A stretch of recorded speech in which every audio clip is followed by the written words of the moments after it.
Hello? Okay. Throw this at somebody who's not paying attention.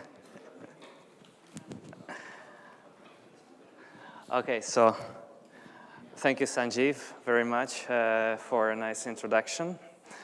Yes, as you said, I was the face of many of our submissions to the NIST evals in the speaker verification, because I used to go to all of these NIST workshops all the time for many years, but now we have a fresher, younger team who is slowly taking this from us older guys, and we sit down and write projects and try to keep them happy.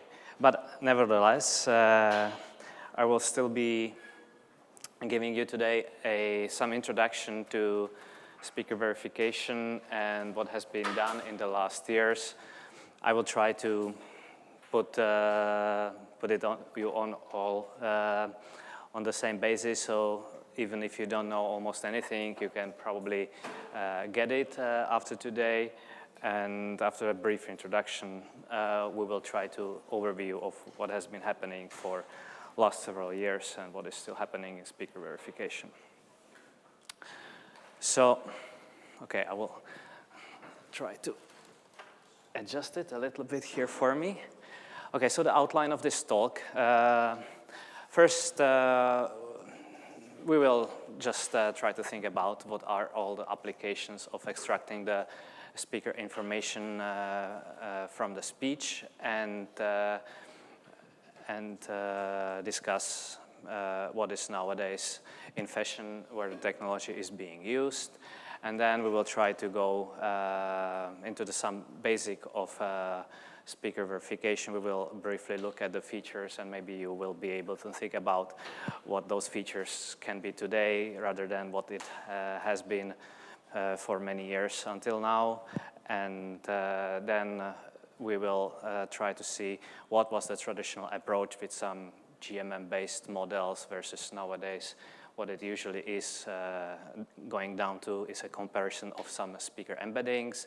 And then I will just briefly talk about some evaluation and metrics, and what are the errors in the speaker ID, and so on. And then we will look a little bit more in detail into the generative embedding approach that has been state of the art for many, many years, actually until 2017, roughly, and also quickly look at the generative backends that are usually employed on top of these embeddings, even now on top of the discriminative embeddings, and that would be probabilistic linear discriminant analysis. We can also see that we will also see that this kind of models can be actually trained discriminatively. So we'll also briefly look into that. And then we will slowly but surely transition from these kind of embeddings into discriminative approaches like X vectors. And after that, we will move closer to present and talk about some foundational models, how to utilize them in speaker verification. We'll talk about WAF-LM and some attentive-based backend like MHFA, use of adapters for domain adaptation, and maybe if I'm still able to talk after all of that, we can see how we can leverage large amounts of data that come with just weak labels, not very nicely pre-prepared data, but more like the data that you're about to find somewhere in the wild. So here on this slide, it's huge. I usually show it in this class of speech processing. There are all kinds of speech technologies that actually we are trying to work with in this group, and there is a lot of points highlighted here where speaker information come to mind and where we use it. So utilizing the speaker information out of the speech is not just about building speaker verification systems, but nowadays there has been a huge progress in speech synthesis and actually in making speech synthesis to sound like a speaker that you would like to have. So you can extract a speaker representation from some person you know and make the synthesizer talk like him. Of course, this has some implications, like nowadays a very hot topic of spoofing, so you can actually eventually, with this synthesized voice, attack these biometric systems that, that would be designed to verify a target person. Yeah? Could you please make the microphone a bit louder? Louder? Oh, okay. Is it better? I think so. Okay, I can make it even louder. Okay, so I was talking about spoofing. So the good use of this, of course, you would like to have an assistant talking like a real person, but of course you can misuse this technology very easily. So the spoofing would be this kind of scenario where you would like to break into some speaker verification system. A part of classical speech synthesis, we can also talk about a voice conversion, where you would utilize some target speaker representation to tell the system to on the fly convert his voice to this target person. On the other side of the spectrum, we can also look at some speech enhancement technologies, and specifically the cases where we would like to be able to distinguish between several people talking in a recording and try to focus on a particular speaker. Humans, they would do it naturally, where there is a bubble noise around you, and then you would look into one person and try to focus on him. We would do some kind of speaker separation. We would kind of filter out the target speaker out of a mixture of many speakers. So these kind of technologies nowadays also have been progressed quite a bit, also with large foundational models.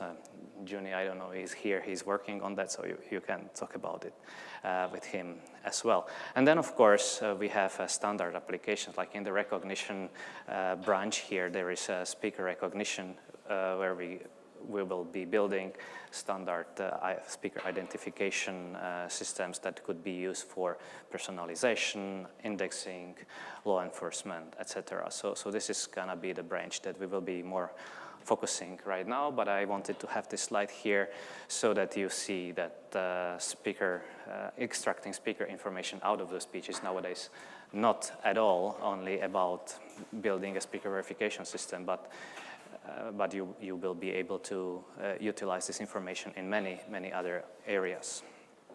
And probably I don't have all of the use cases here.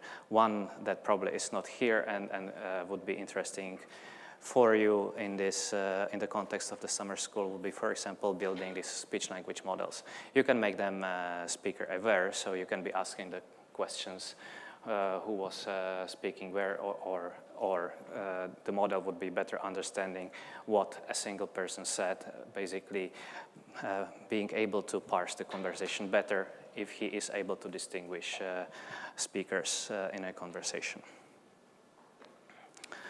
So this slide is about this branch of recognition, basically, and these are the main topics that would be of use of this technology. So on the top of it, the biggest one, of course, is security and defense and forensics. So I think nowadays this is still and probably will be the biggest use of the technology, as we want to search for a suspect in a large amount of audio, waiting somewhere online on the telephone channel and see if the suspect calls or not. Then there are other applications, like more mundane, I would say, like an access control, where you would like to authenticate against the user's voice, transaction authentication. Like a scenario would be in a bank, they would allow you to do some sort of transactions after being authenticated with your voice. Of course, these two boxes nowadays are a little bit questionable. As I already said, in the last few years, the boom in speech synthesis and voice conversion and its quality have caused very successful attacks against these systems. So the technology, it kind of works very well, but also the other technology that can be misused against this one also works very well, which makes some of the scenarios that few years ago were very, very feasible and actually saving some time and money for the companies, they are less feasible now because the risk of misuse is being increased.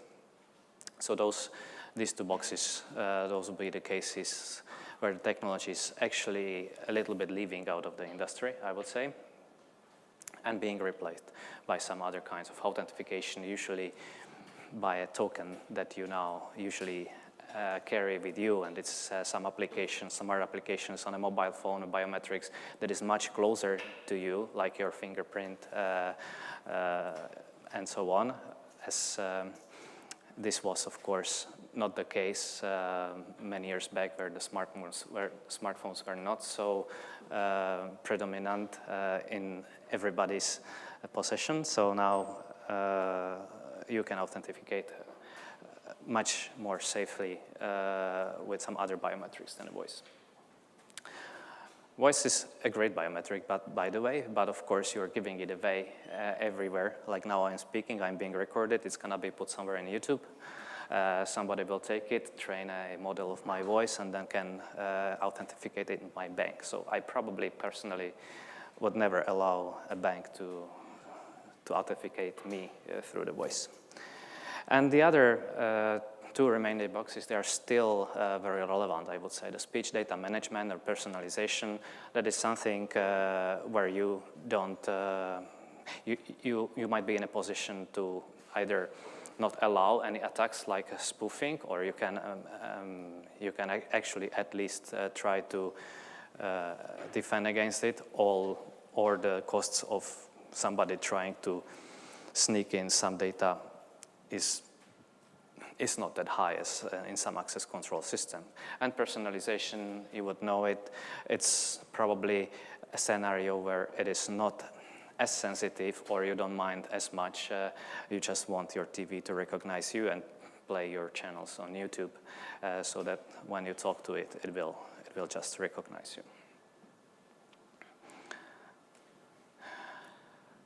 All I was talking about is just how to extract this representation from the voice, and we have not yet mentioned that the content of the message can be of importance. So we can, in speaker identification, we can talk about the text-dependent and text-independent systems, where of course the content might serve as some kind of password, so that the recognition systems would know the phrase that you should speak.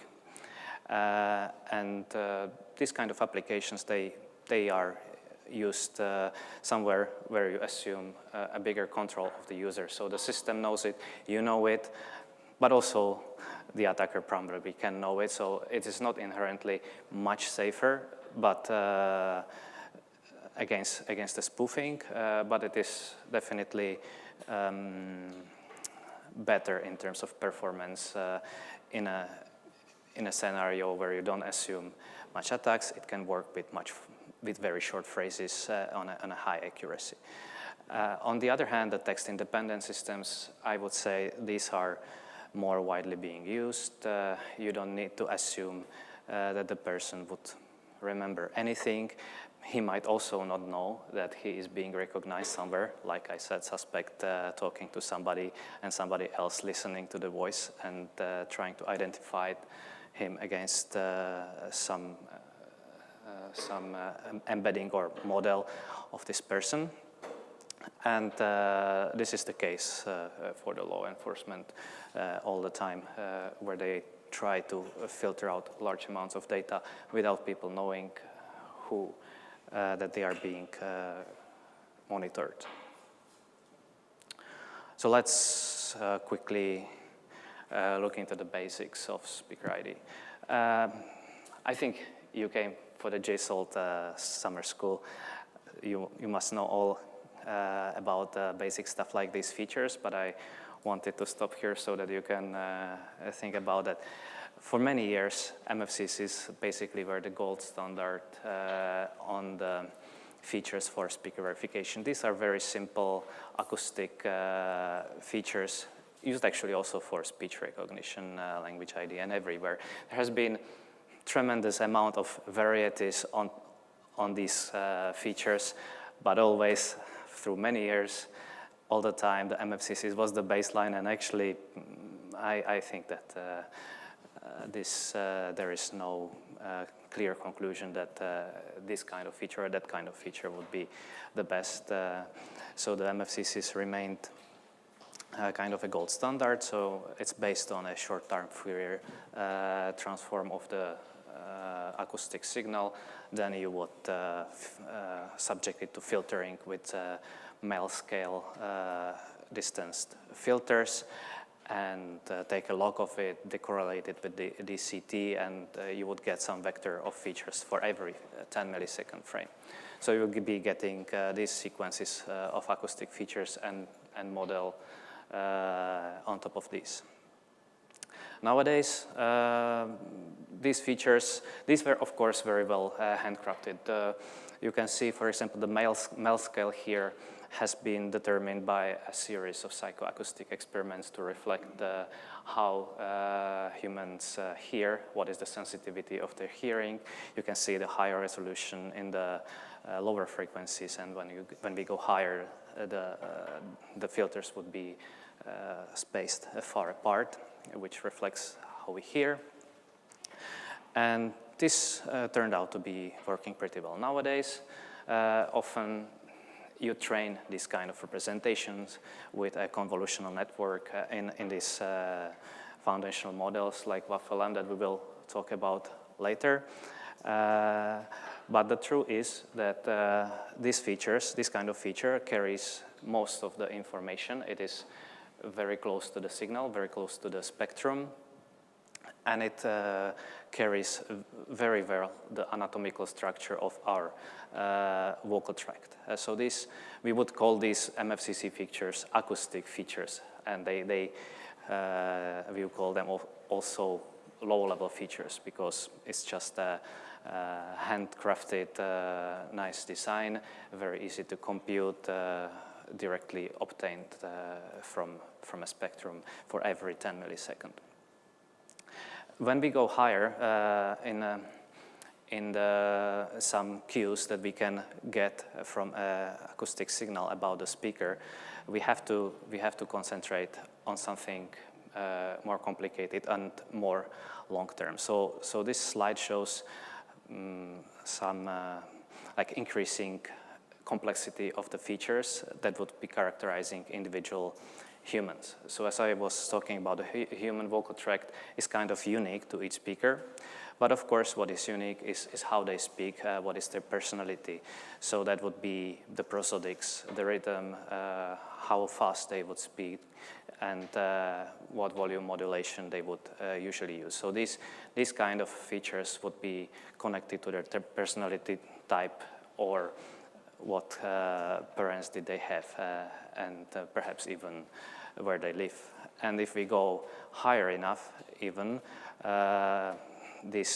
what actually people say, the semantics, the idiolect words that they would be using. Some people say typical words that almost nobody says, or have some phrases that almost nobody else uses, so you can just even read it. You don't need to even hear it, and it would recognize that the person was this kind of person. So these would be social economic features, I would say. You would acquire them later in your life, in your education, by talking to some certain group of people, etc. And of course, the higher you go in this hierarchy, the higher it is, the more difficult it is to kind of quantify these features. And usually you would need much more speech to reliably get some statistics on them, because to get some statistics on pronunciation, semantics, or idiolect, you should hear at least few sentences, not just a few seconds of speech or a single word. Those features would not be there. So here you can think where can we get such features? Of course, before we were designing specific systems to extract, for example, acoustic prosodic features. But nowadays, the approach is a little less complicated, and we would be letting some large models to kind of extract from the speech what they want. So eventually, we would rely on the fact that our models have seen all of the speech, or a large amount of speech, and if you train them with a given objective, they would figure out what is there to look for. But it's always good to know what to look for and to steer these kind of models in the right direction.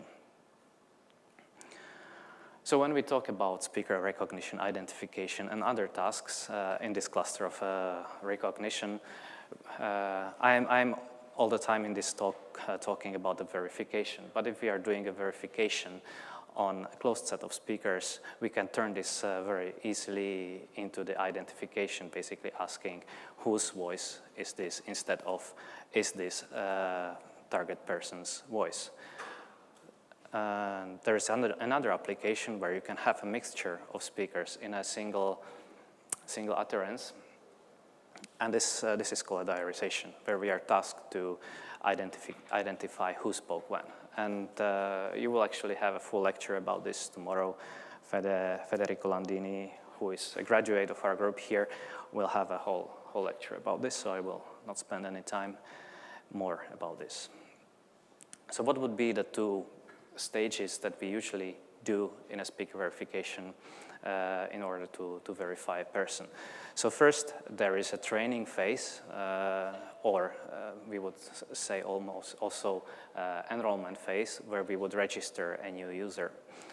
So these slides are a little bit dated, but I kept it like that because this says here that we will be doing some model training on top of the individual speakers. Yes, before we called them models. Now you can imagine that these models would be actually the embedding. So instead of model training, we would here have extracting the embedding of these enrollment speakers. So basically, you ask the speakers to provide a verified sample of their voice, and you will train their personal model or store their personal embedding. And then some new utterance comes.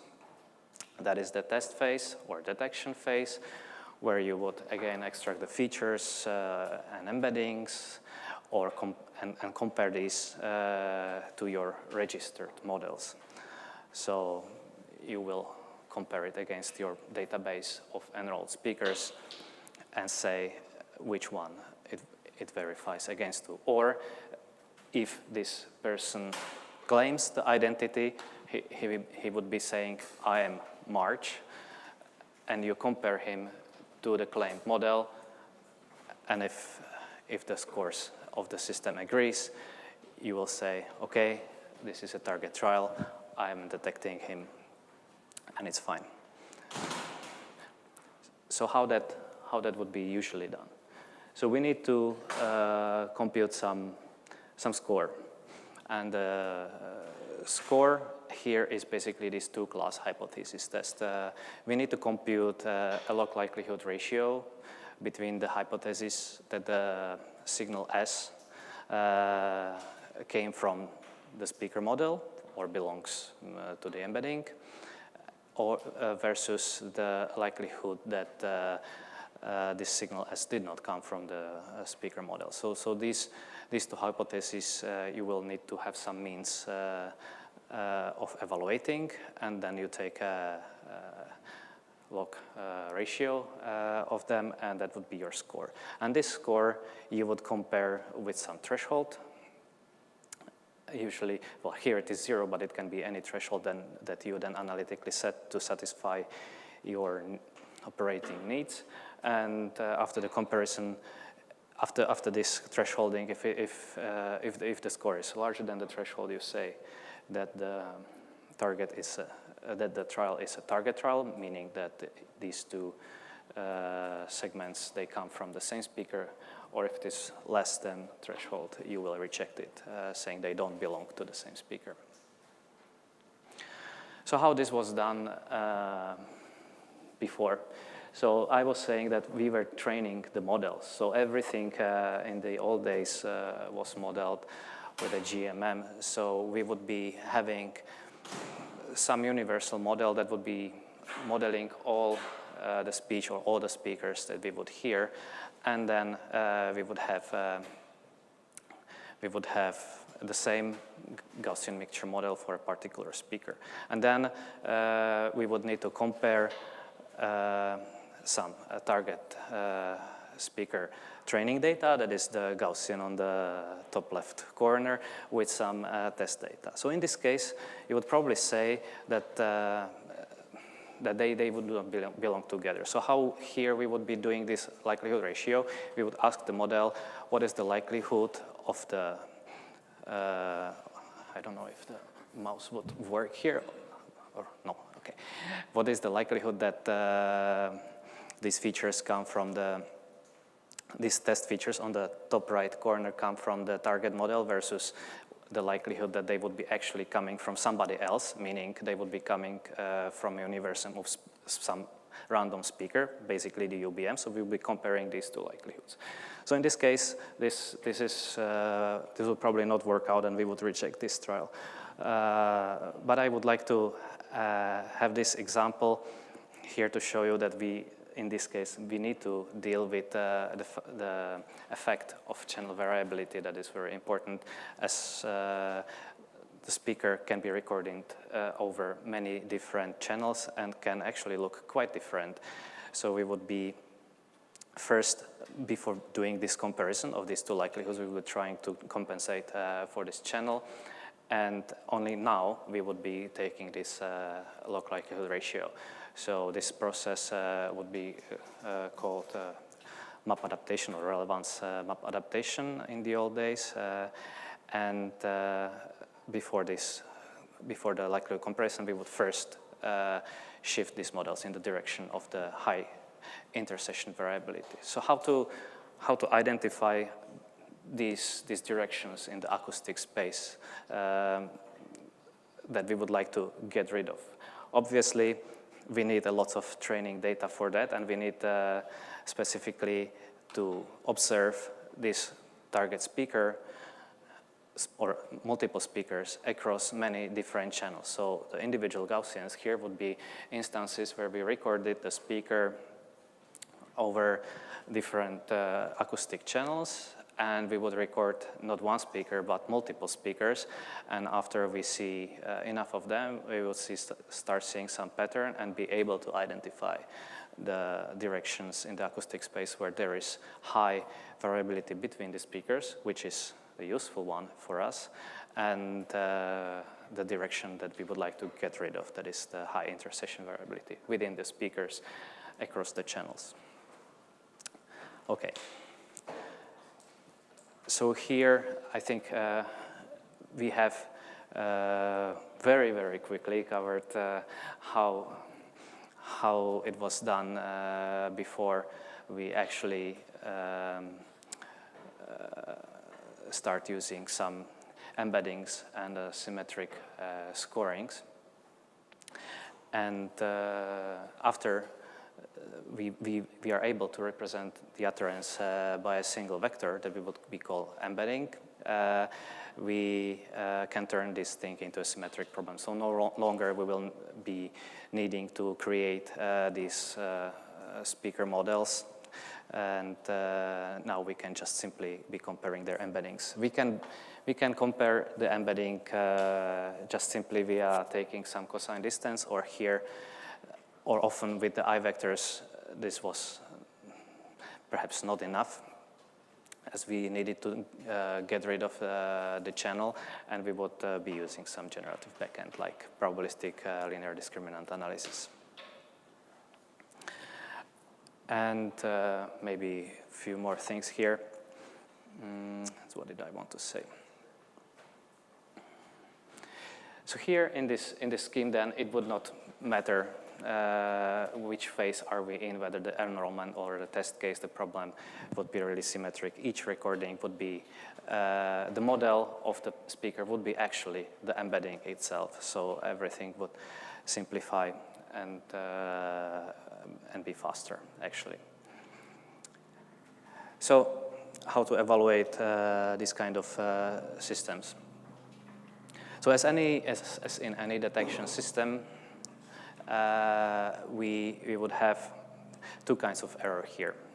So we would be talking about the miss or false alarms.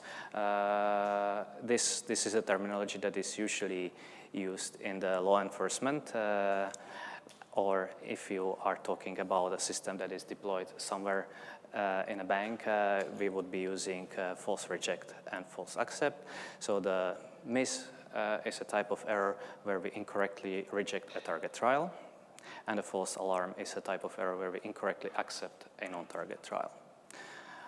And then the performance of the detection system is measured as the trade-off between these two errors.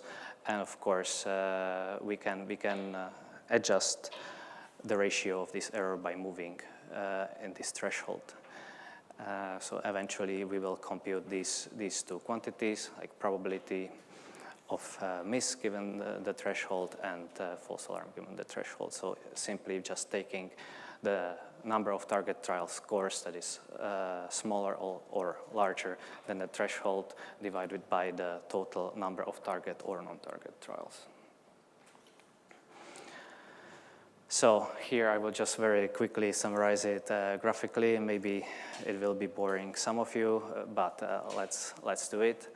So we have these scores. They are basically scalar values. So it's actually exactly like this, and we can put a threshold in between them, and then whatever is above this threshold is, the system says, is a target trial. The test speaker is the enrollment speaker or model speaker, or non-target trials that the test speaker is not the enrollment speaker, basically rejecting the hypothesis or the claim. So true accept is a good outcome of this system where we have a target trial, it's above the threshold, and our system would accept it. True reject, on the other hand, we have a nice non-target trial. It is well below our threshold. The system rejects it as a non-target. Now there is an error. So we actually have a non-target trial, but the score happens to be above the threshold, and we did an error of false accept. And here we have a target trial that is below the threshold, and we missed him. So we said it's not him. So if you would take these scores, sort them into these two heaps of targets and non-targets, and plot their histograms, you would end up with two distributions looking something like this, perhaps. Often they are Gaussian, or they should be, or if they are not, you can try to transform the scores in such a way that they would represent some nicer log likelihood ratio. That process would be called calibration. Usually you would take these scores as a features, and you would train yet another classifier on top of them, training just a scalar and a shift via logistic regression, and transform these scores in this way. So that process would be called calibration. You can also see on this picture that by moving the threshold, you can move the ratio between how many errors of which type your system would be making. So the sweeping of this threshold is actually important, because we would like to see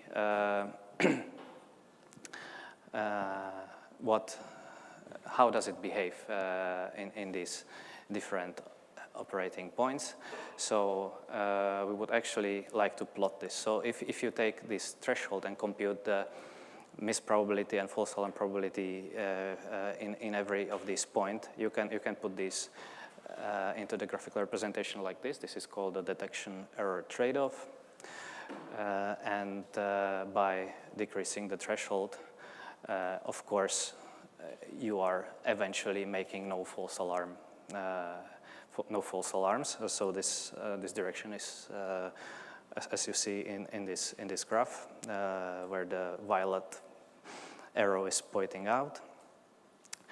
And overall, you would like to work on the system in such a way that for all the operating points, the whole curve would be moving towards the origin. It's always good to be looking at these dead curves as you don't only see a single number, but actually different operating points or different applications. And it's easy with this to compare multiple systems in a more complex way. So in this slide, there is just a plot of several different systems that we had on NIST SRE 2010 eval condition, and it sweeps several technologies going all the way back to the relevance map, also with some channel adaptation. Then there is a joint vector analysis and I-vectors. And you can see that how it moves towards the origin and across all operating points is getting better and better. So in this death curve, you can actually identify some regions that you would like to focus on. So if you're talking to a bank, they would be telling you, okay, we are interested in the region of low false alarm. On the other hand, when you are talking to police guys or to some security service, they would like to focus, on the other hand, on the low miss probability, as they don't want to miss the suspect in a huge heap of data. And also you would like to look at this point that is called equal error rate, where it is an operating point where the system would be doing the same amount of errors of both types. So it's a nice point that basically summarizes the whole system. It's very good for extracting one number for comparison between the systems, but it's not so great to really tell how the system will perform in a target application. Yeah. So when you train the model, how do you do the threshold? Like an arbitrary value first, and then? So you usually set the threshold afterwards, and via the parameters that somebody tells you, like what is the cost of each error. But nowadays you would train the system in a discriminative way, basically optimizing some objective function that is related to the task. It can be an end-to-end system that there you would be directly optimizing the amount of correctly recognized trials, or you can do this via some proxy functions, like actually turn it into a identification function, identification objective, like some multi-class cross entropy over the set of training speakers, and then extract embedding and compare those, and only set the threshold after some calibration on top of these scores. So during the system training per se, like nowadays when we talk about system training, we usually talk about a training and embedding extractor, really. We don't really set the threshold or care about it. So I also wanted to talk a little bit about the detection cost function. That is actually a metric that reflects the operating point and the costs. So these costs are very important. So when you're designing this system, you can say, I don't care about the threshold, I don't care about the application, and try to extract as good speaker representation extractor as possible. That is usually should be your goal.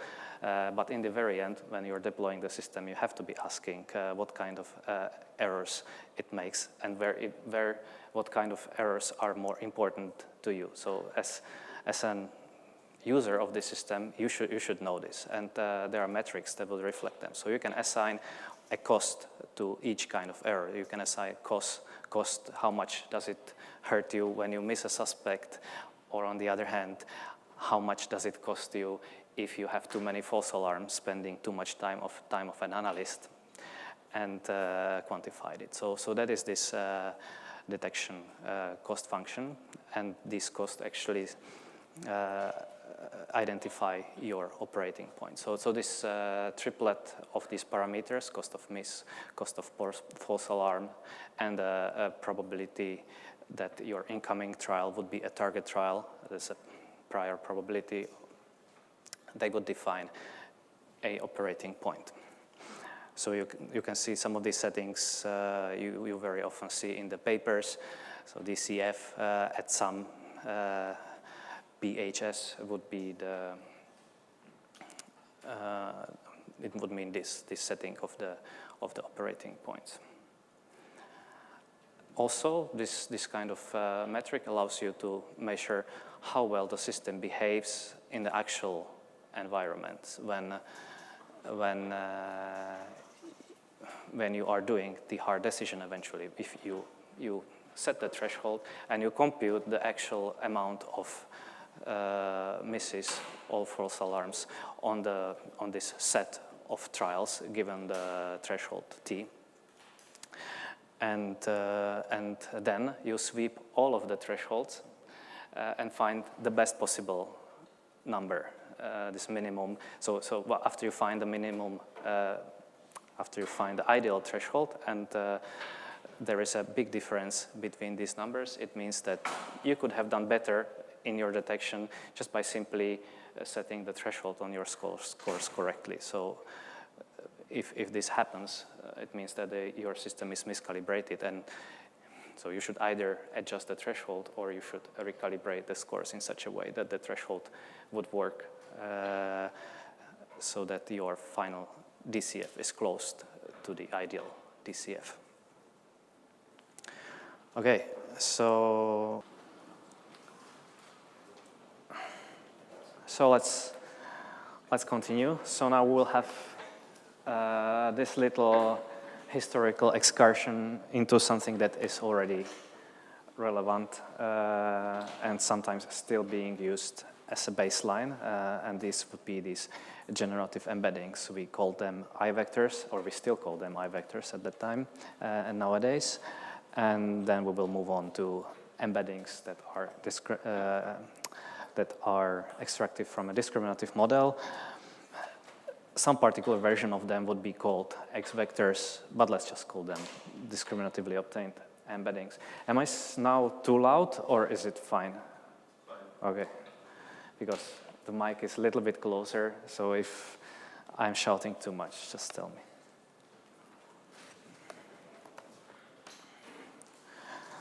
Okay, so I-vectors, the generative embeddings. The idea behind them would be to transform some utterance into a single dimensional vector. So we would be having, so this model is built on top of the Gaussian mixture models. And the idea here is to transform a large utterance-specific supervector into a small subspace, while it would still retain the most of its variability. So we would have here this equation S is mu plus TW. Mu would be this GMM mean supervector, and T is a low-rank matrix called as an I-vector extractor that spans the amount of dimensions, of course, as this supervector of means, and on the other side there will be the amount of dimension of how big of an embedding we would like to have or what the level of the compression would be.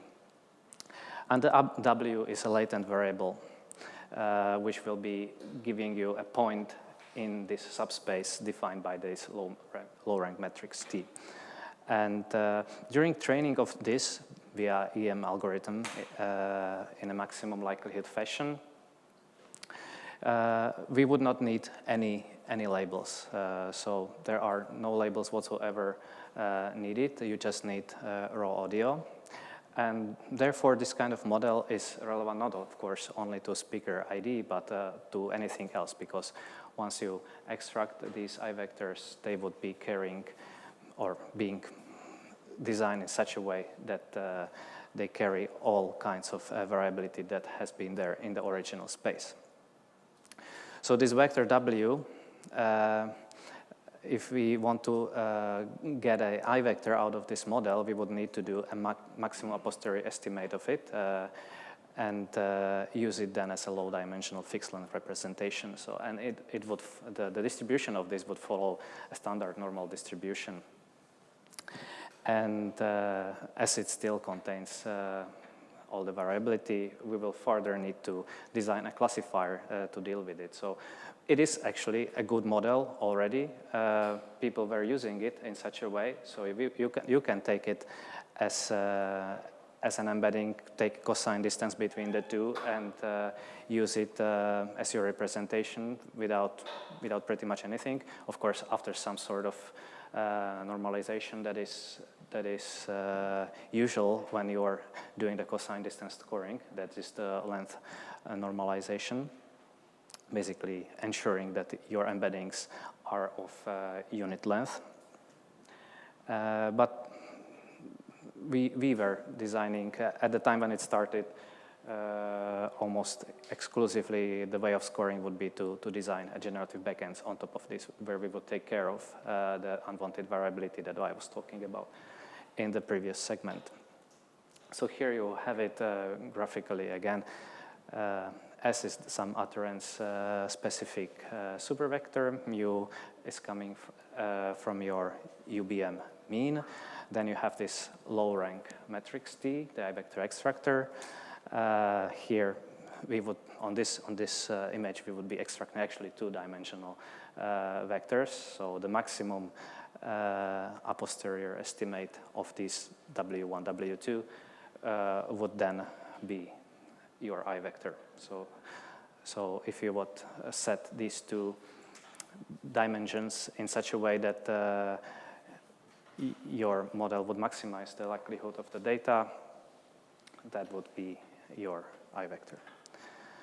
So once you get them, once you extract them, you want to model them.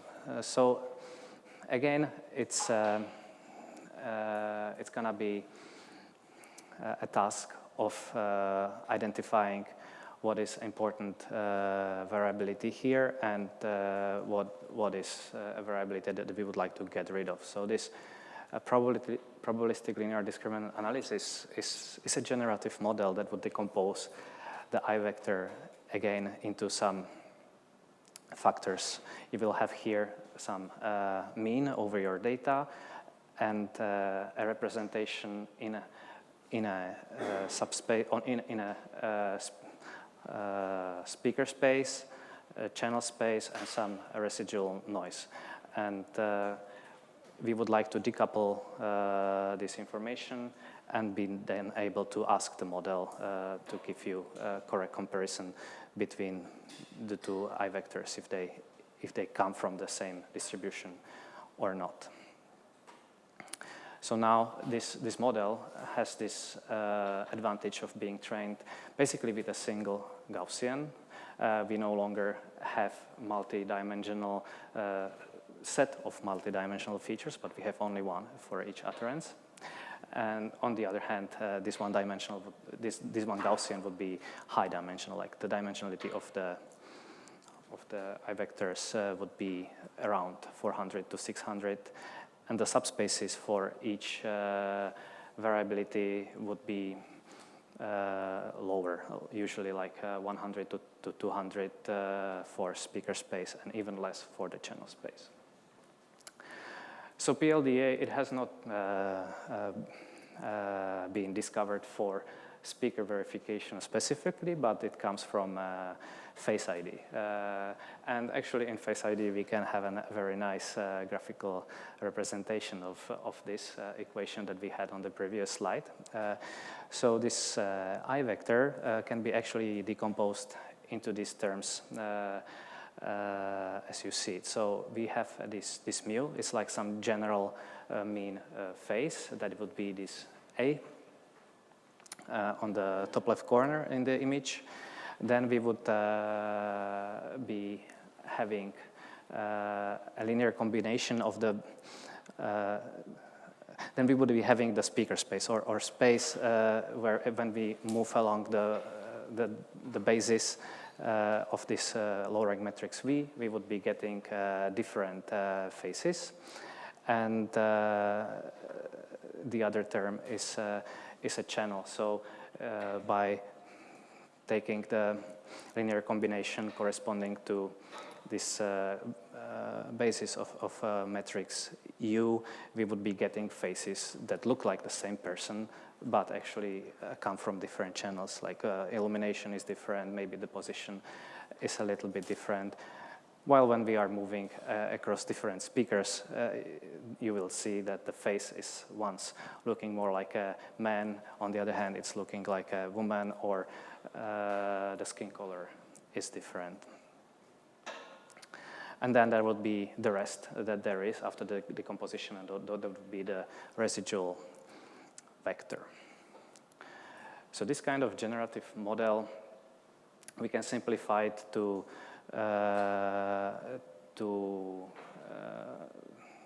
we can call it, we can simplify it and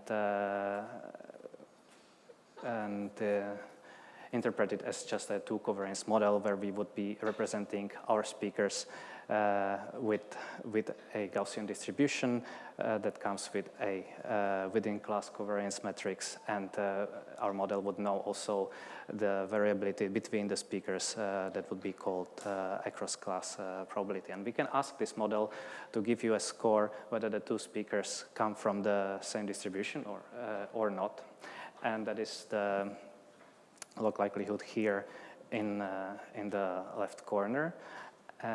So we can again do this two hypothesis score, and on the upper side of the log likelihood ratio, we ask the questions whether all of the segments or all of the audios were generated jointly from the same distribution, and below we are asking whether they were independently generated. So this would be this same and different speaker hypothesis. Of course, since it is a generative model, you can also consider not only a maximum posterior estimate of this latent variable, but you can also evaluate some uncertainty, which is a nice property as it is directly built into this model. So because it is mathematically exactly designed to follow, or we assume that it follows such distribution, so we can assign an uncertainty around each I vector, or we have it during the extraction. So instead of just simply evaluating or comparing using just the means, we can integrate across all possible I vectors that would be coming from this particular utterance, and have an estimate that is more precise, especially for a shorter utterance where you don't see enough evidence to really get a good mean estimate. Because as your number of frames really increases, your map point estimate of for this model is quite precise. So considering this modeling with integrating over all possible I vectors would really diminish when you get enough of the audio. So you would then be computing this hypothesis by integrating over all possible I vectors. And here it could help you, of course, because if you have some two utterances that one would be lying somewhere on the boundary, it can improve your performance. Unfortunately, of course, this comes with large computational costs, as you cannot pre-compute the terms as easily. For each utterance, we need to really do these integrations, and it's almost unfeasible to do it in a large scale. Or maybe now it would be feasible, but it certainly is much more costly.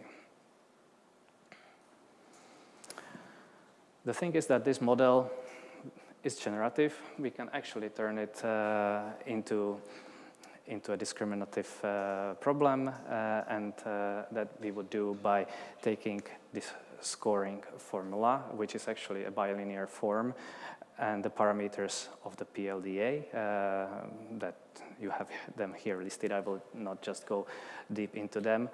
And you can stack them into the matrix of parameters that we would actually optimize via an objective function that is directly relevant to the speaker verification. So we would be actually evaluating individual trials. So this would be kind of an end-to-end system, but already not end-to-end in the sense that we would be going from an audio, but we would be coming from an embedding. But the final objective would be exactly this verification objective. So here you have it. We would be optimizing a logistic regression error function, or we can switch this one to SVM, to the hinge loss function, and by doing so,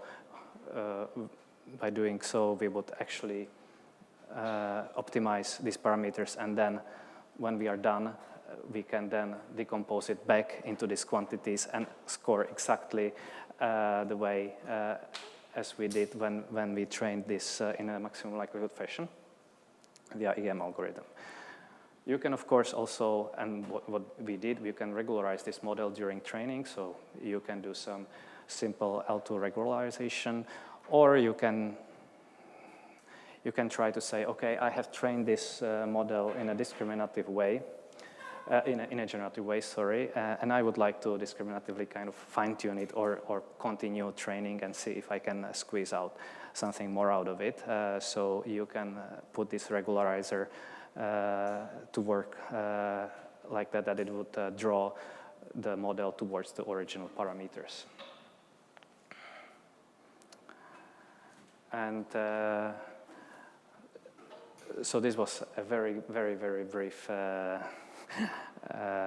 just mention of this generative backend that we would be using for obtaining the scores with these embeddings. They are still being used even on top of the X vectors, but less often so as we did it with the I vectors. So here on this slide, I already have something that would go into the direction of using pre-trained models, but still this was done in the I vector scheme. So as I already was saying, the whole I vector is built on top of the GMM UBM model, collecting the statistics and compressing them into the I vector space, and then comparing the I vectors. So here in this case, the Gaussian mixture model, when you get the test utterance, it would be assigning you the frames into the individual Gaussians, basically clustering the acoustic space. But already at the time of this publication, or even before, like a few years before, we had models for speech recognition that were trained discriminatively to classify xenons, acoustic units for speech recognition. And actually, this is a very good model to serve as a model to assign the frames into acoustic units. So we can switch this function from a GMM UBM model and assign these occupation counts not by a GMM but by a DNN, and train the model and then continue in the iVector framework in the same way. This turned out to be actually quite good, and more importantly, it was complementary into a purely acoustic-based system or GMM-based system. So we often got an improvement with a fusion of these two approaches.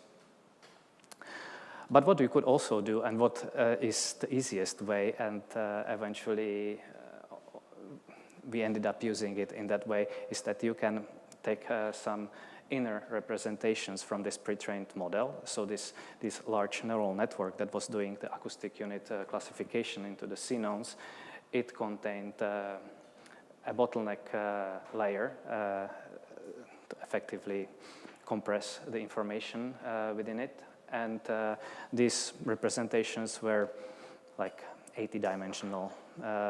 So it is already a nice acoustic feature, I would say, or a usual way, because when we were working with MFCCs and building iVectors models, we would be stacking like MFCC with its delta and double deltas, effectively using something like 60-dimensional feature vector every 10 milliseconds. So here, from this network, if we extracted this bottleneck layer, we would be getting something like 80 dimensions. So it's completely feasible. So you could obtain then pretty much similar results as with this DNN-based alignment. You could obtain it with just using this bottleneck features as a standard acoustic vector and building up a normal iVector-based systems.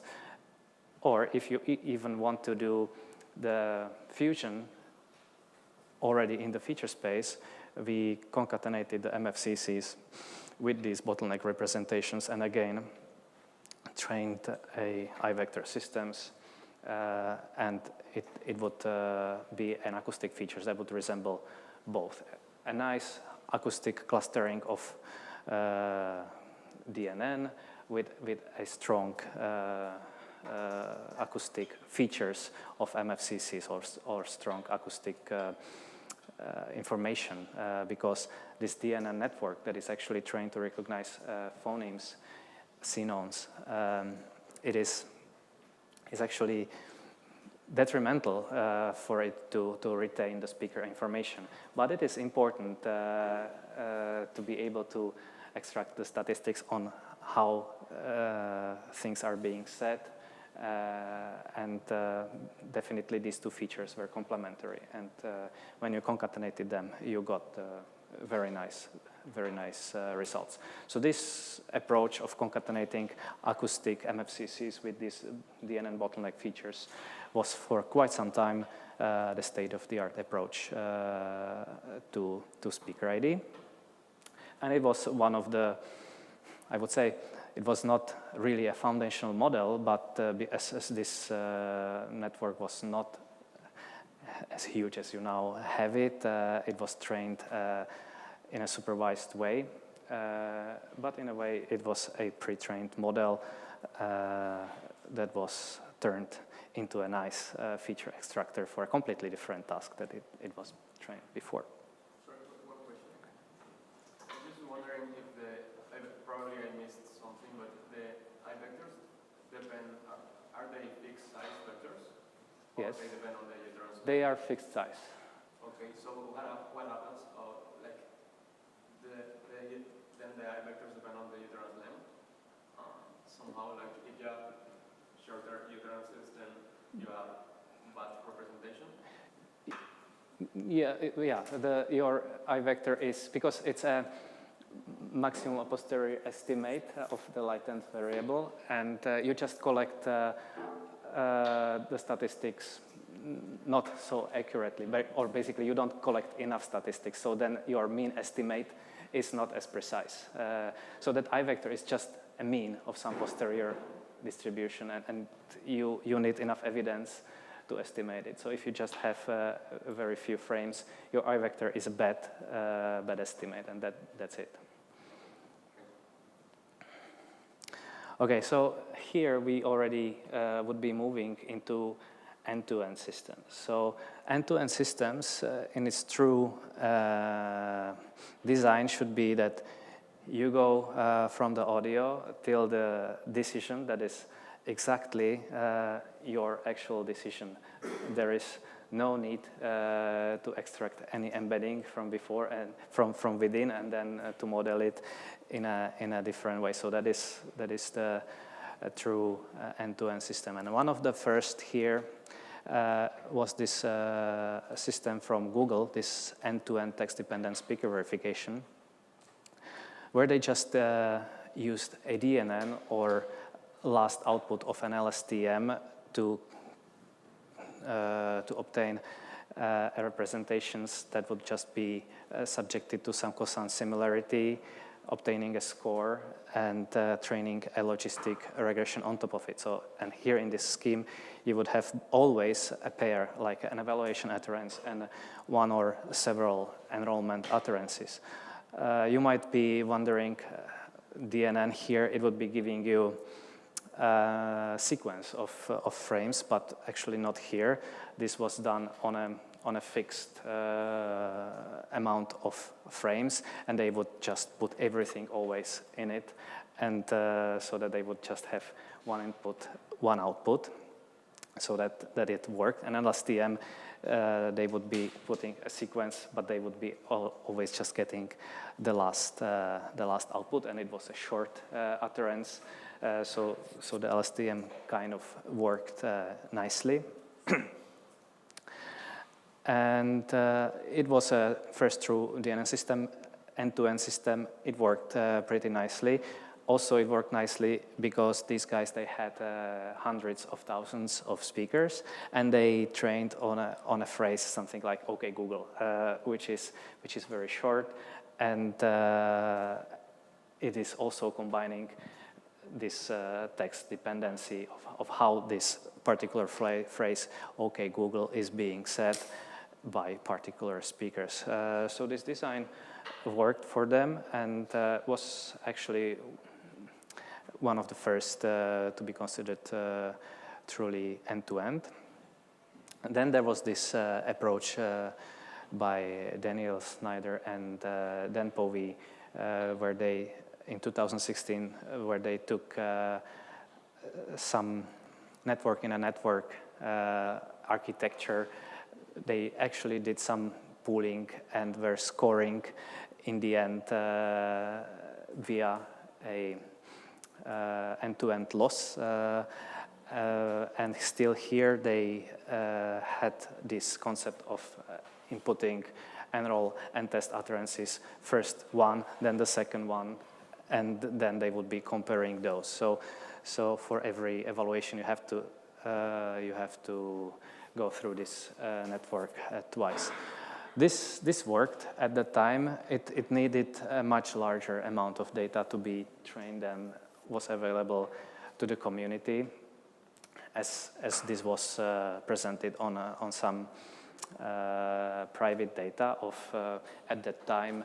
I think it was also around 100,000 or maybe even 150,000 speakers, which is much larger. At the time we were using something like 10,000 speakers at the most, and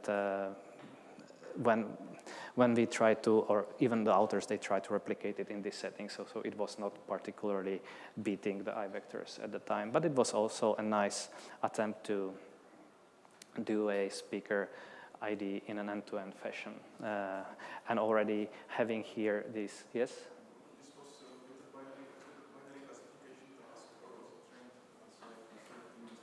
This was a binary classification task because you had to propagate both enrollment and utterance once, and then use these quantities S and B also to do the scoring, to obtain the final score. So the journey to the through X vectors have continued. So actually, here it is something that is already quite close to the concept of X vectors. So we were in a team with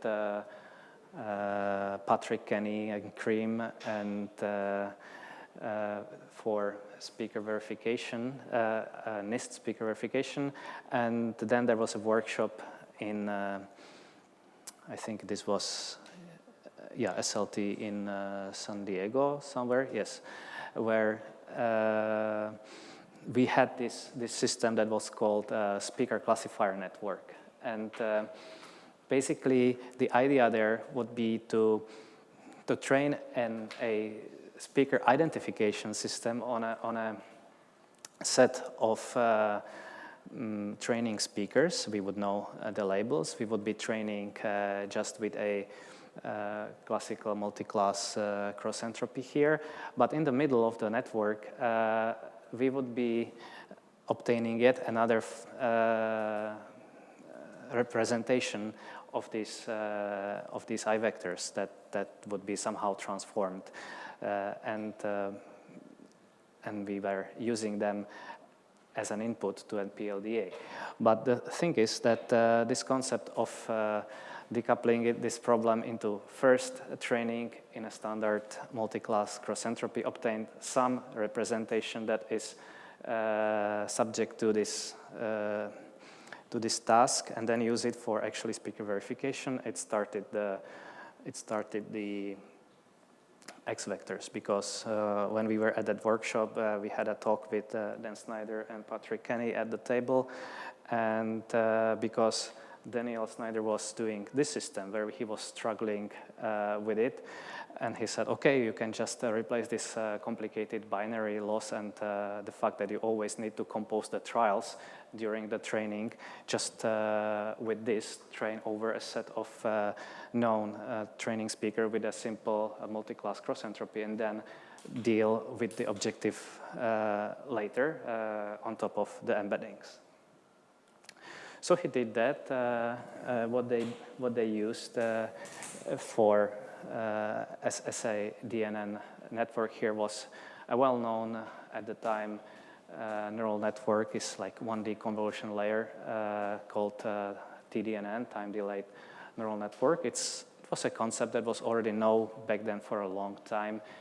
Alex Weibel, I think, already in 80s or 89, introduced it for phoneme recognition, and here they leverage it for this task of extracting the embedding. So what they did is they took this TDNN, and at some point in it they put a statistics pooling layer. So this is a point where we would be taking the mean and standard deviation of the frame-wise layer representations, and from this point on in the network, we would continue segment-wise. So we would be subjecting this representation then by transformation with two fully connected linear layers, and the objective here would be exactly the same as we did then with the I vectors. It would be training on the set of training speakers with a multi-class cross entropy. And these representations just before the last layer, they would be called X vectors. And this performed pretty well at the time. Eventually, this TDNN network was replaced by ResNet, but the concept remained exactly the same. And these concepts with the ResNet now, not the TDNN, it does give you still state-of-the-art results. So here there is just a little comparison of how the technology has developed during the time, and you can see that it was dropping a lot every single time that there came the shift. So the drop from I vectors to X vectors is still very, very significant. Nowadays, I think there we are again in a little bit of a plateau, and it's hard to improve the results. But perhaps with the large pre-trained models, there has been yet another step, but not as pronounced as the step from the I vectors to X vectors.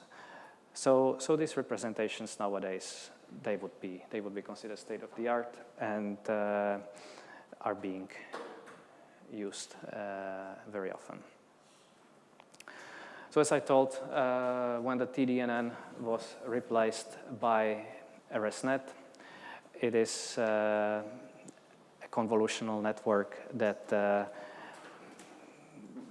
is very known again from the image recognition, and we would be following the same way of putting a pooling layer somewhere inside of it, and not going directly to the very end, as we are dealing with a variable sequence length. So not a picture like here where we could actually always, for a picture of a certain dimensionality, we can always go to the very end if we design the architecture correctly, but with speech, with a variable length, we need to somewhere put this frame pooling layer to obtain the fixed representation and continue segment-wise from there.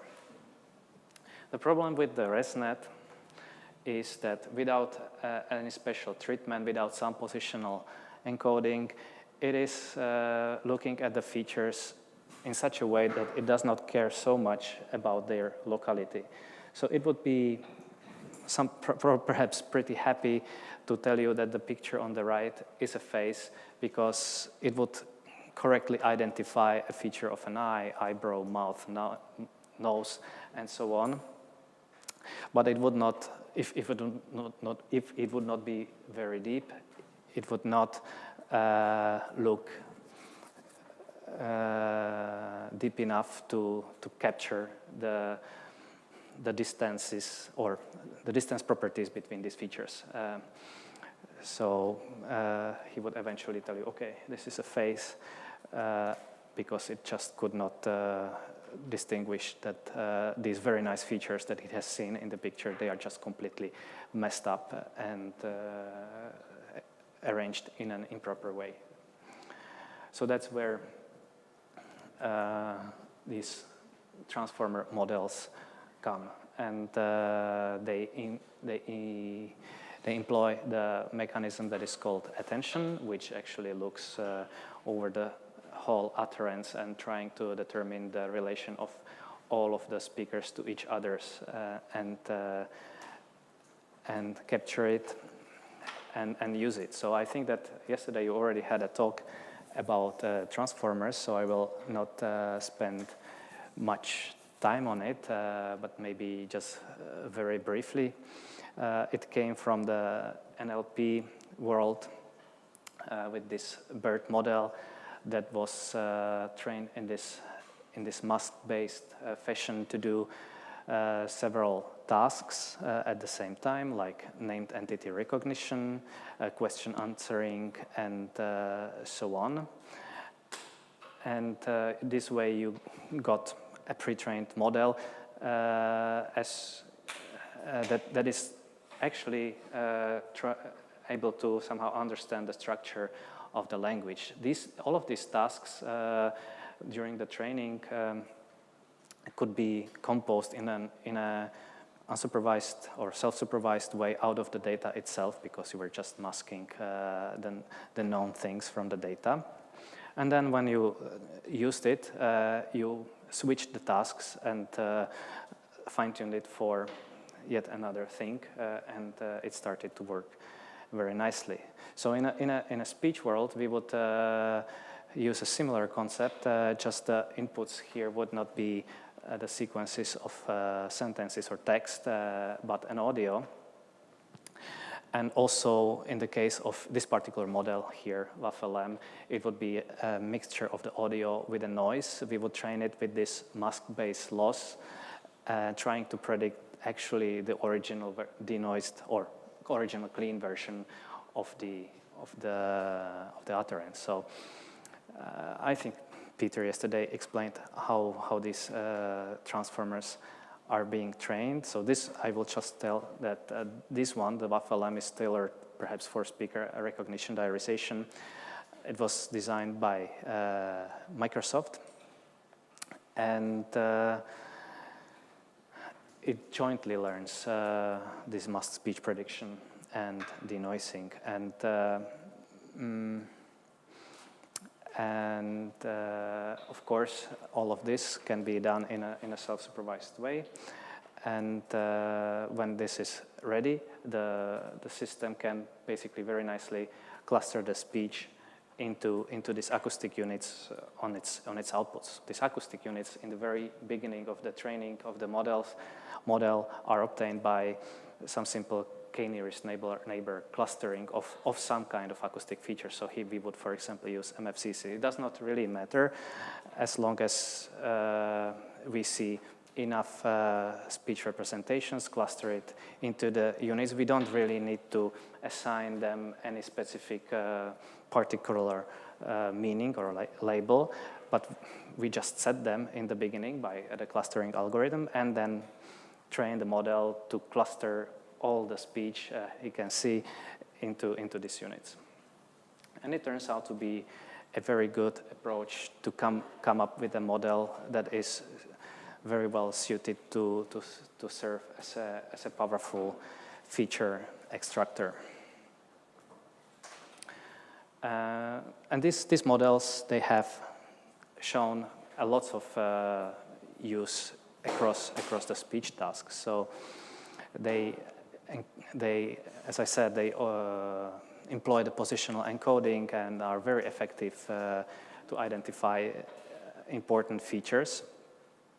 And they take into the account almost also the long-term dependencies. They, by clustering into these acoustic units, they provide an efficient discretization, and they are deep. They have inner representations that are extracted for every frame, and they can serve as a good frame-wise feature extraction.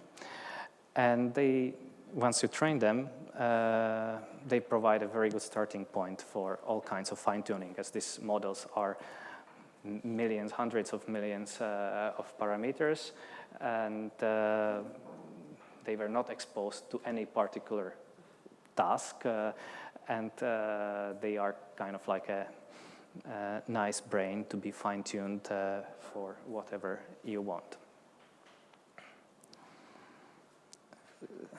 Okay, so I will probably skip this one. So we, of course, try to figure out how to use it for speaker verification. One obvious choice for you would be, okay, let's just take the frame-wise representation out of this model and build something like an X vector on top of it. So people actually did that. So on the left part of this, you have schematics of some pre-trained model, like a WaffleM, or it could be Hubert or Wave2Vec. The concept is the same. People would be taking the last layer out of this model and treat it as just standard acoustic features, and be putting a ResNet or an EKAPA-TDNN model on top of this and train it like a X vector extractor. They would either be keeping the model fixed, or maybe I think they would also try to fine-tune both of these at the same time. But the fact that they were just misusing this very huge model as a simple feature extractor and utilizing only the output of it, where the output is actually designed to be clustering into some discrete acoustic units, might not be very well suited for speaker verification. they had to do a lot of work, adding a lot of parameters on top of it and train all of this. So it is known that inside of these large models, the representation, they actually carry different information in the different levels of this model. So the closer you have your layer to the input, the more it is closer to these acoustic features I was talking about, like MFCCs. Actually, this CNN encoder is something that is basically learning some filters and subsamples the raw acoustic waveform and extract something that could, you can say, resembles something like acoustic features like MFCC or melt filter banks or whatever it likes to learn. And the representations that they are close to this, they carry most of the speaker information, while the representation on the very top, they are very nice for building a ASR system, and they carry more information about the acoustic units the frames should belong to, and basically representing what and how the speaker is saying. So the natural idea here would be, okay, we would like to utilize all kinds of information because we said it is important to take into account these acoustic features as they represent the vocal tract very well, but it is also good to look how the person talks or what kind of words he is using all the time.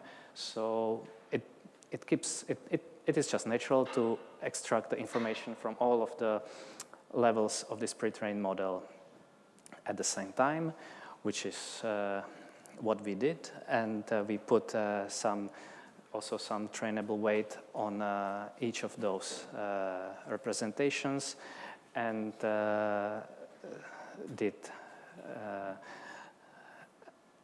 passed this information into an attentive pooling, multi-head pooling mechanism, where we turned the frame level information into the fixed length representation. Doing this for multiple heads can allow the model to be looking in parallel on a different types of features at the same time, and it also would resemble a little bit the effect of what we were seeing in the DNN-based approach, where we were assigning the acoustic classes with the DNN. And so I think maybe I can also say here that we have, okay, I think I would leave it at here because I would get confused here and confuse also you. Yes?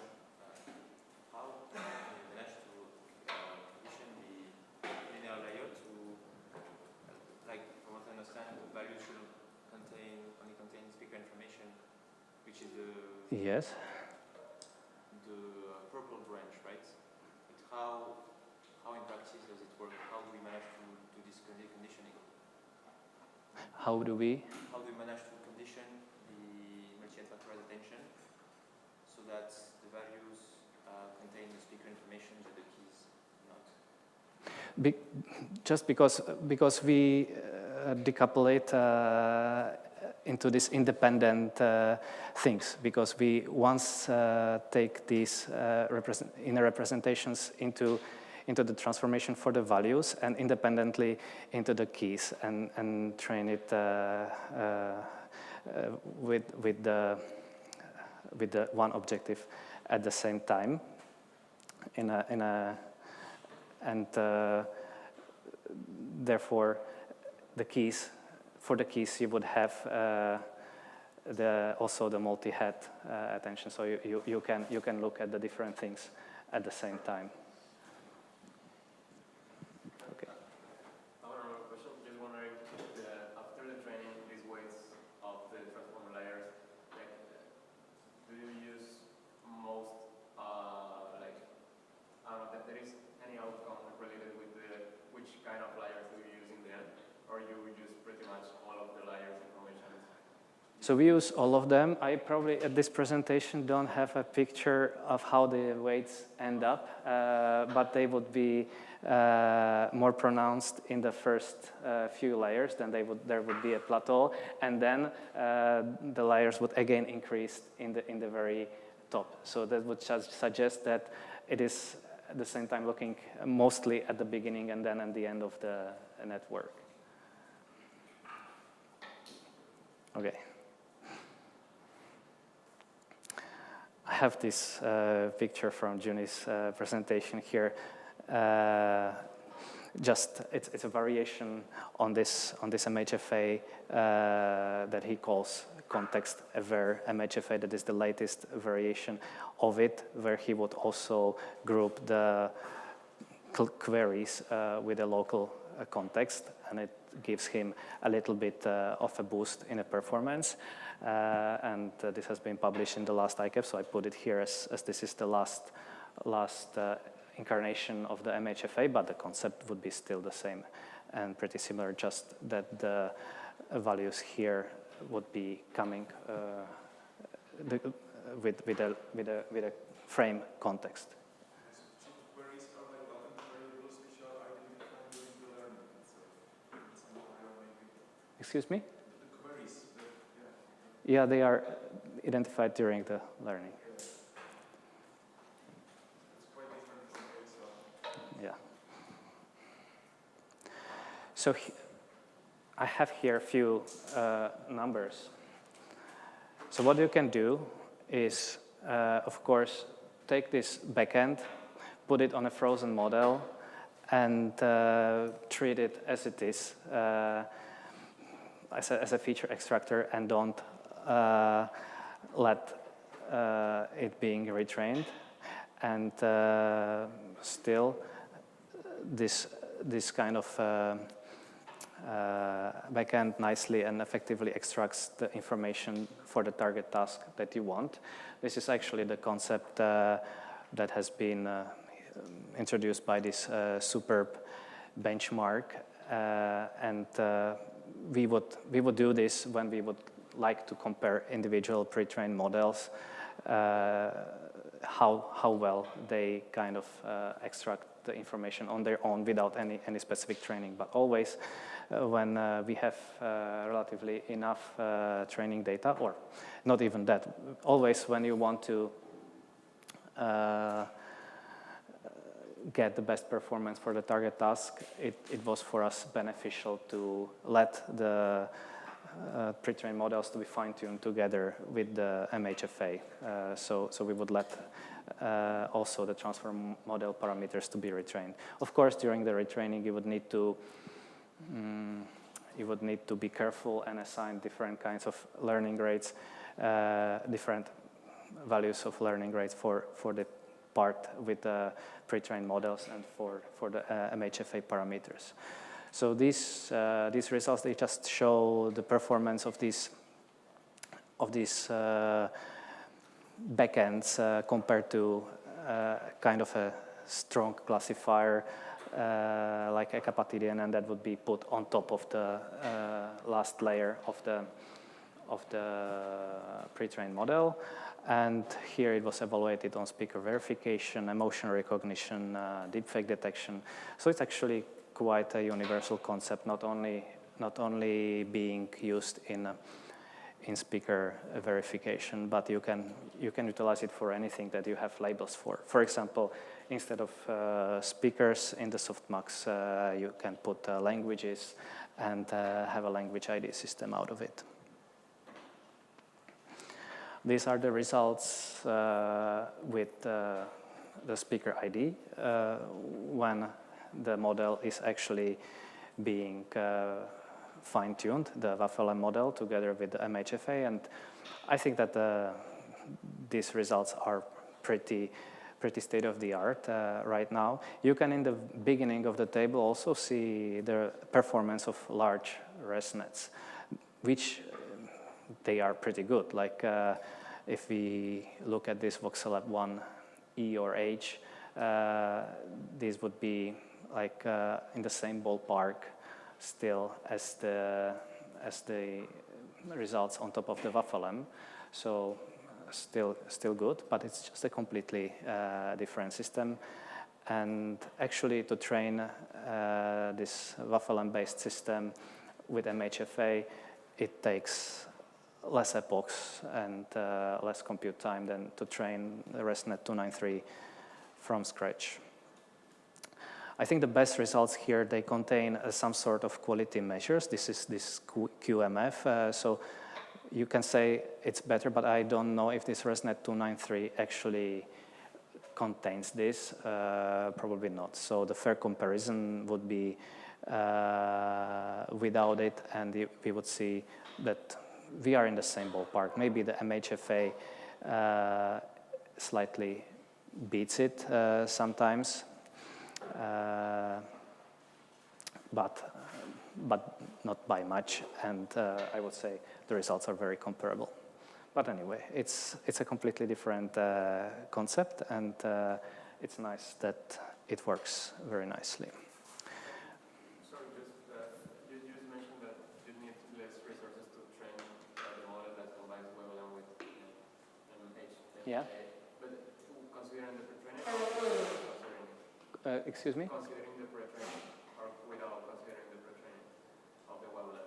So WAF-LM, we take it as a pre-trained model. Okay. So it's pre-trained on LibreLite data, tens of thousands of hours of data, and then we move it into this domain of VoxelLab and put MHFA backend on top of it and already fine-tune it for the target task.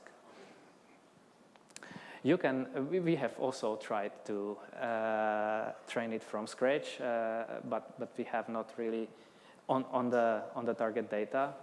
But this hasn't, at least on this amount of data that we had available and the amount of compute, it did not improve the results much. So the fine-tuning on this data was enough. And when I talk about fine-tuning, I always mean it is with respect to the target application.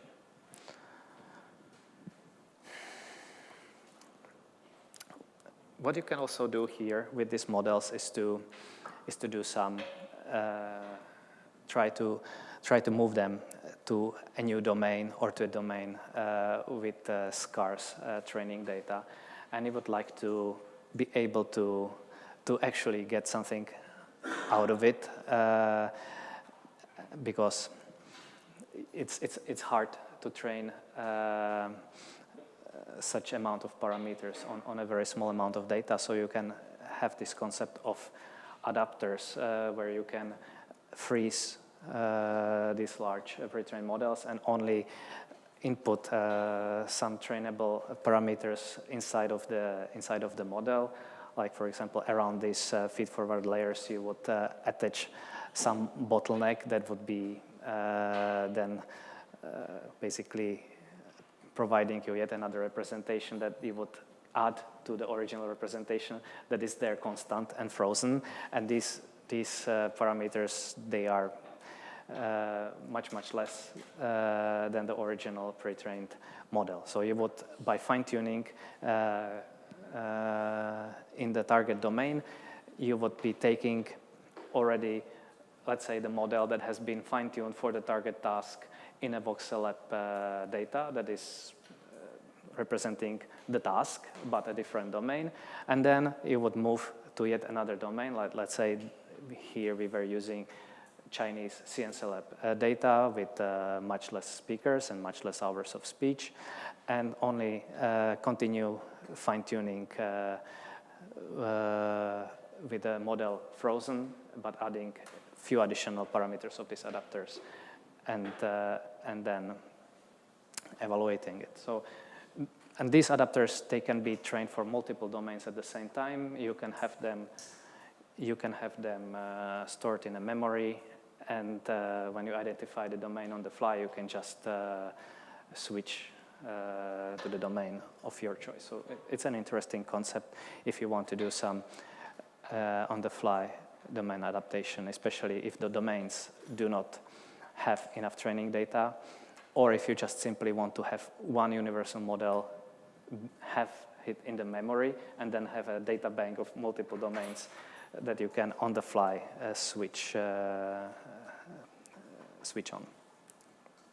So we showed here that we are getting perhaps to a similar performance as with the adapters as with the full fine-tuning, and we can use like 20% or even less than 20, actually around 10% of the parameters on top of the frozen model and achieve a very good performance with them. I think let's perhaps skip this, but it's a table that is just showing you how well it performs when doing this kind of domain adaptation. This is this experiment in the CLSP, and we managed to be actually able to use these huge models in this kind of scenario where we have a small amount of training data thanks to these adapters. Because if we just took this without any fine-tuning for the target task in the voxel domain, we would be achieving much worse numbers than here. So here we effectively kind of combine these two data by fine-tuning subsequently on both of them. But we wanted to more kind of present this scenario of a possible domain adaptation. Of course, if you would be designing just a specific system for the CLSP particularly, you could just probably concatenate the two training data sets and try to optimize until you get even better numbers than these.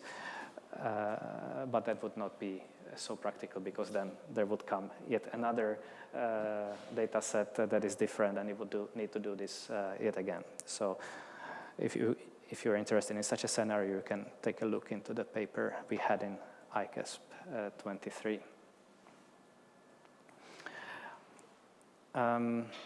This publication or these experiments, this reference is about actually your question, Fernando, about if it is feasible or if it is better to self-pre-train the model on top of the target data.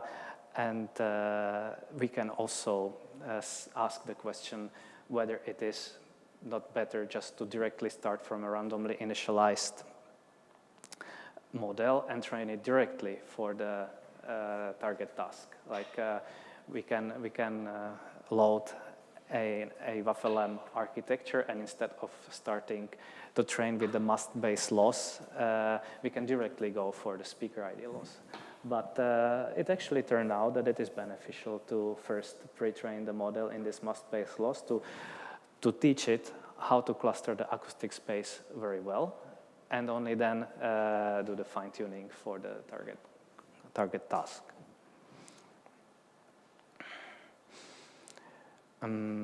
Okay, so there is a little summary about the SSL models for speaker verification. Definitely, it's an interesting direction to look at, not only just indefinitely increase the amount of parameters in the ResNet and multiply the amount of training data. For sure, if you have enough of such data and large ResNet and lots of compute power, you will be doing well. So this approach of standard X vector with the ResNet, it's still good. But also, if you just want to fine-tune with a slightly less amount of data and utilize a nicely pre-trained model, and obtain these models in a more cheaper way. This is a very interesting way to go. And as you have all kinds of models readily available for you, and you can train such a embedding extractor almost 10 times faster than the ResNet from scratch. And I have one more segment to go. I think let's do it very quickly. This is a little bit different problem that we were dealing with so far, and that's the problem of weakly labeled data. So all of this assumed that we would be getting, somebody would give you a nicely labeled data where we would assume a single speaker in an utterance, and we would just simply construct a nicely understandable model that would directly optimize our final task. But in the wild, there is a lots of data that are loosely labeled or weakly labeled, and there can be multiple speakers present in it, but also we know that some information about the speaker. So we know who is talking there, or we at least know some of the people who are talking there, but we just do not know when. So you can, of course, design a system to deal with this, and the original VoxelLab data that have not been yet cut in this specifically designed pipeline into the segments that we kind of trust, they are there, and it's worth to look at them and see if we can utilize them for training. So this is actually work that we started with Láďa and Temos a few years back, and now Sarah, who is here, she has continued in it, and we have submitted yet another publication about it, so you can ask her for more details. But the thing is that all of us in speaker verification, for all of us, the VoxelLab dataset is kind of a gold standard, but it's good to still remember how the data was collected. This collection algorithm is a little bit, I would not say flawed, but it's very restrictive, and it puts some sort of implications into the data. So there was a face recognizer used during the recognition, so the persons had to be facing the camera. They had to be speaking in such a way that their lips are being seen, and only then, when all of the conditions of the quality were met, only then the segments were considered to be used for the VoxelLab data. So this kind of extracts the data that are inherently easier than some of the data you might be facing in the wild.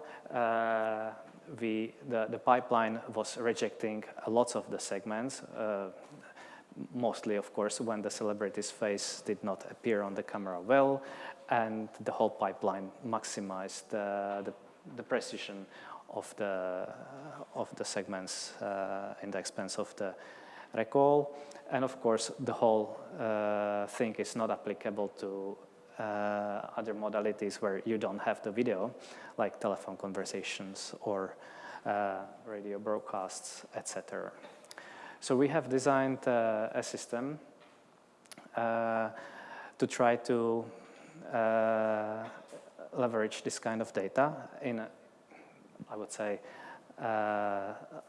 self-supervised way. So we can ask here the question if we can detect the segments where the celebrities are talking without this visual component or any other pre-trained model, and we would be knowing only the weak labels. Like, we only know which celebrities appear in the recording, but we don't know when they are talking.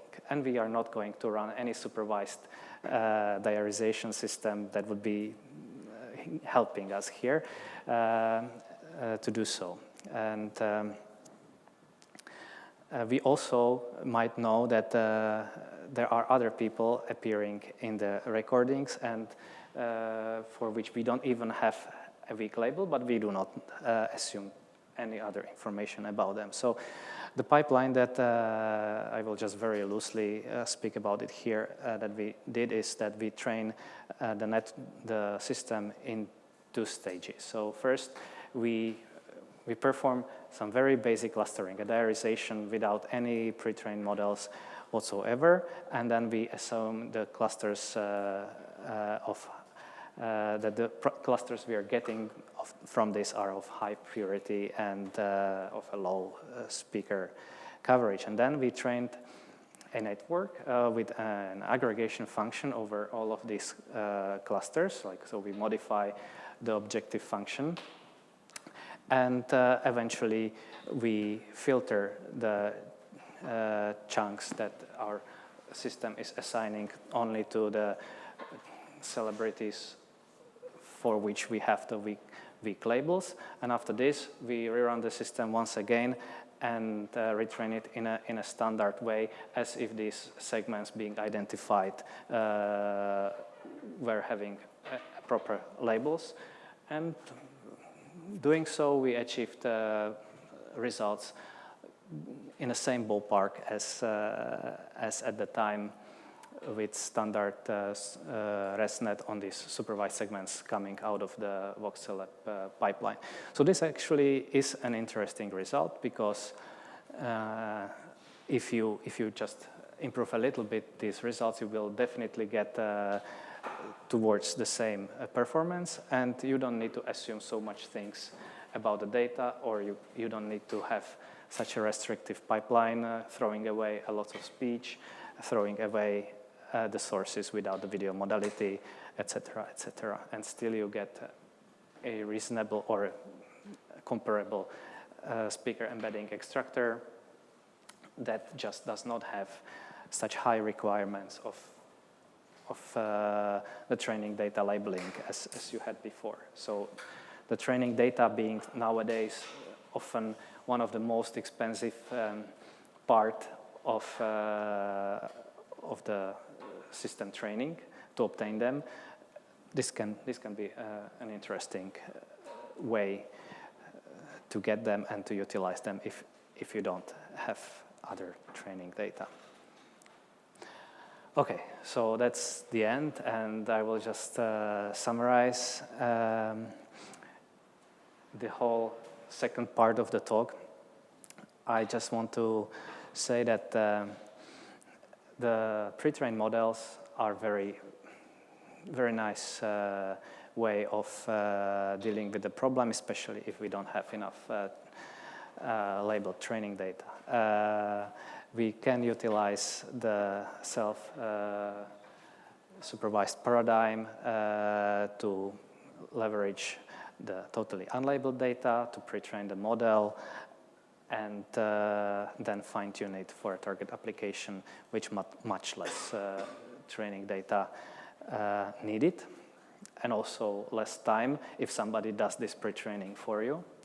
And if you have plenty of training labeled data, still the ResNet style-based embedding extractors, they perform very well. You can obtain state-of-the-art results with a pretty simple architecture, I would say, just by extracting these embeddings and then mostly taking cosine distance scoring with them, not even considering models like PLDA and so on. So I think that's it. I will stop here. If you have more questions, we can discuss it. And thank you for your attention.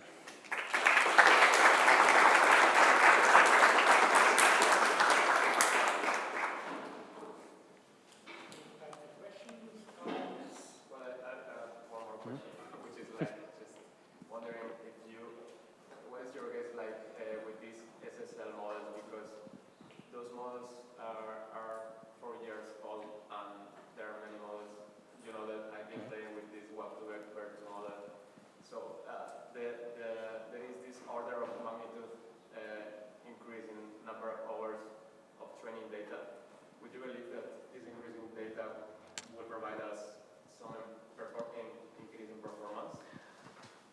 I believe so, but depends in which tasks. It's hard to see in Speaker ID, and specifically in the voxel app. It's such a easy and clean data of one domain that it is the results are being now almost too good to be true. If you go into the wild, you will get much different error rates than these. Certainly, what can help is to have these systems trained on a multilingual corpora, and then we would definitely love to see some multilingual large set like a voxel app. Voxel app contains some non-English data, but it's mostly English. But I think that having these pre-trained models focusing on multilingual data can give you some boost. And on the other hand, I still think that probably training on clean data is still fine to do, as really, I think the problems of channels, you should deal with it in your target application and target domain perhaps later, as I think the objective should be to really nicely understand the speech, how to cluster it, how to discretize it, and some noise.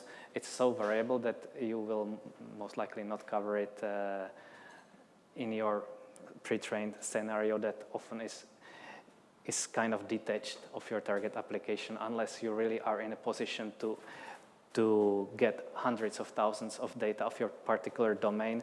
Then if you're in this position, then of course it might be good to start training everything from scratch on this data. But I don't know how to answer this, because we just are not in a position to do so many experiments like that. Maybe one side of the thing, you have seen that the pre-training is mostly a initialization.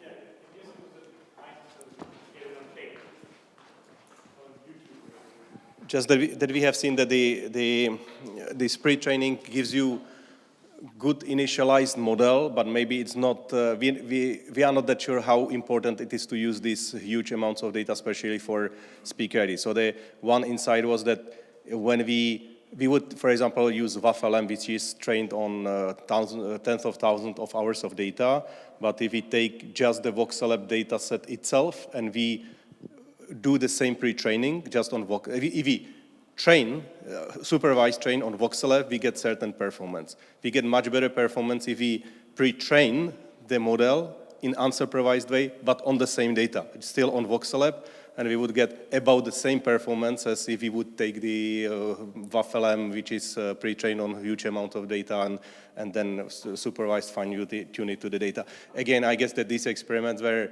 just on some data sets, so I shouldn't generalize, but this is it. So basically, it's questionable whether we would benefit from having huge amounts of pre-training data. It looks like that just the way how the SSL models pre-train things is somehow gives you very good initialization, but at least for Speaker ID, maybe it is enough to use the data sets that we have right now, and we don't need that much data for pre-training.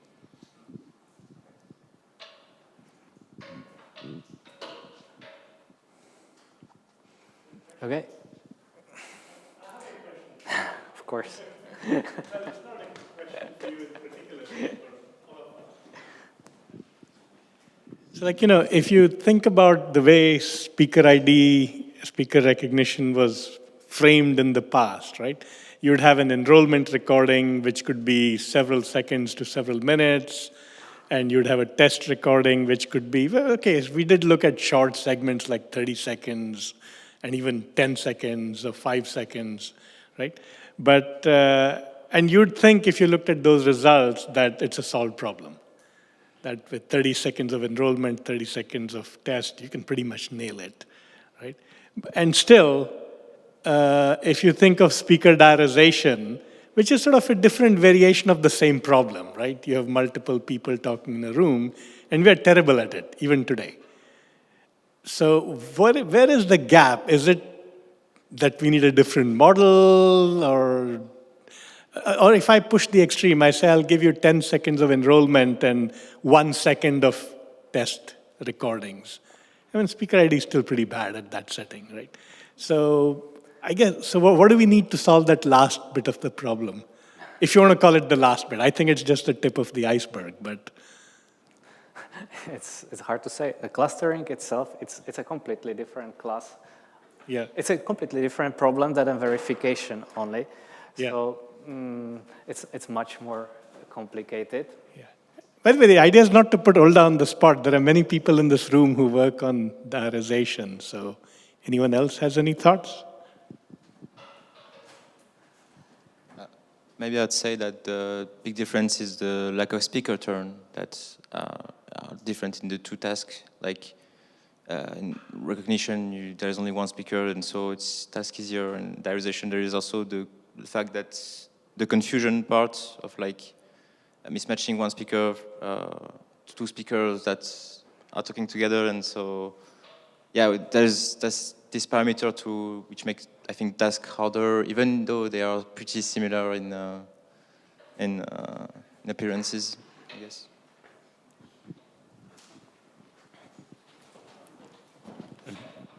Why do you say that the diarization is doing terribly? I mean, we have almost perfect diarization systems these days. So no, I mean, seriously, the systems are not that bad. I mean, of course, if you look at the diarization error, there would be on some data sets you would get something like 13% or something like that. But if you try to analyze where the systems makes errors, then most of the errors comes from overlapped speech parts.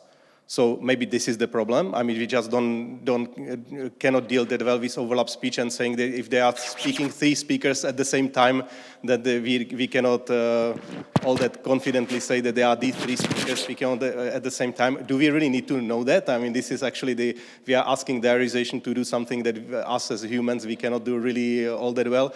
And then, of course, there is always non-zero diarization error, but it is also often because of the way the data sets are labeled. I mean, diarization is not well-defined problem. That's the first thing. Zach? Well, so let me push back and say, imagine it's a 3 or 4 person conversation, right? And somebody says something and one person says yes, the other one says no. Can you say who said yes and who said no? I would say so. I mean, I don't think that it is such that the best diarization systems that we have right now are performing fairly well, and most of the errors comes from the. No, not from one word, Lukash. I don't believe it. Well, okay, we will show you our diarization system. Okay, especially if you have like people with similar ages and demographics in the room. It's pretty hard. I mean, and then on top of that, if you say, if somebody is speaking and the other person says no in an overlapped way, then it's completely hopeless. But at the same time, if you're in the room, even with your eyes closed, you can say who said it. So it's not like you're relying on your eyes or anything. So I still think speaker ID and diarization. It's weird. What is happening? No, it's some feedback. I don't know what it is, but it's all right. Oh, I'm standing right below the speaker. Maybe that's why. A little better.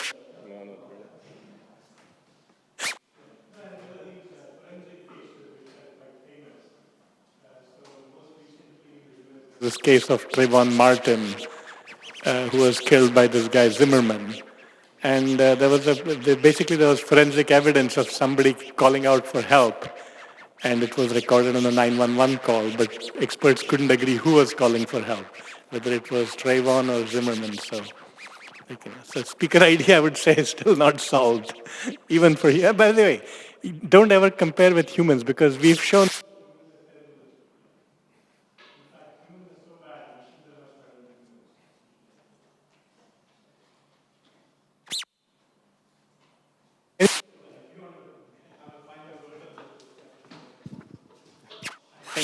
Thank you very much, and I hope that you will have a nice summer school, and I will be mostly here through the whole summer, so we can discuss this slowly somewhere in the kitchen with coffee if if you want to, and where I'm less stressed and